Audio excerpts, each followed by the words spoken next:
விவரங்களுக்கு நன்றி வெங்கட்ரமன். குமரிக்கடல் மற்றும் அதனை ஒட்டிய தென்மேற்கு வங்கக்கடல் இலங்கை பகுதிகளில் நேற்று முன்தினம் உருவான காற்றழுத்த தாழ்வு பகுதி நேற்று ஆழ்ந்த காற்றழுத்த தாழ்வு பகுதியாக வலுப்பெற்று நேற்று இரவே இலங்கையை ஒட்டிய பகுதிகளில் காற்றழுத்த தாழ்வு மண்டலமாக வலுப்பெற்றது.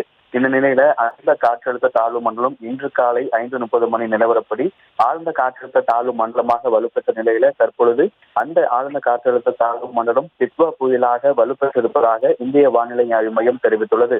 இந்த டிட்வா புயலானது கடந்த 6 மணி நேரத்துல மணிக்கு 15 கிலோமீட்டர் வேகத்துல வடக்கு வடமேற்கு நோக்கி நகர்ந்து வருவதாகவும் தெரிவிக்கப்பட்டுள்ளது. சென்னையிலிருந்து தென்கிழக்கே 700 கிலோமீட்டர் தொலைவில் டிட்வா புயலானது தற்பொழுது மெல்ல நகர்ந்து வருகிறது. இந்த டிட்வா புயலால சென்னையிலிருந்து 700 கிலோமீட்டர் தொலைவில் இந்த புயல் இருப்பதால வட கடலோரம் ஒட்டி இருக்கக்கூடிய மாவட்டங்கள்ல இன்று மாலை முதலே மிக கனமழையை எதிர்பார்க்கலாம் என தெரிவிக்கப்பட்டுள்ளது.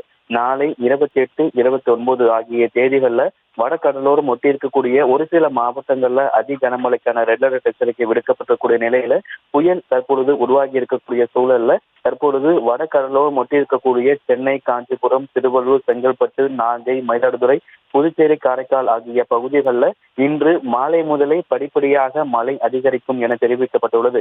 வடகிழக்கு பருவமழை 16ஆம் தேதி கடந்த மாதம் 16ஆம் தேதி தொடங்கியதற்கு பிறகாக நடப்பாண்டுல 3வது புயல் என்பது தற்பொழுது உருவாகி இருக்கிறது. மோன்தா புயல் முதலாக உருவாகி ஒடிசா அருகே, ஆந்திரா அருகே கரையை கடந்ததால அந்த மோன்தா புயலால தமிழகத்திற்கு பெரிதான பாதிப்பு என்பதில்லை. அதே போல சென்னியார் புயலாலும் தமிழகத்திற்கு பெரிதான பாதிப்பு என்பதில்லை. தற்பொழுது உருவாகி இருக்கக்கூடிய இந்த டிட்வா புயலால வடகடலோரம் ஒட்டி இருக்கக்கூடிய மாவட்டங்கள்ல மிக கனமழை முதல் அதி கனமழை பெய்வதற்கான வாய்ப்புகள் இருக்கிறது.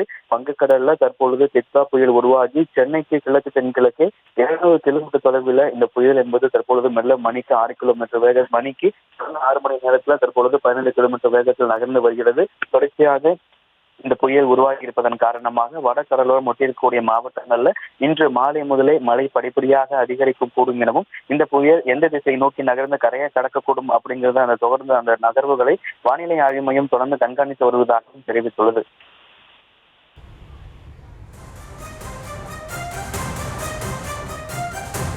விவரங்களுக்கு நன்றி வெங்கட்ரமன்.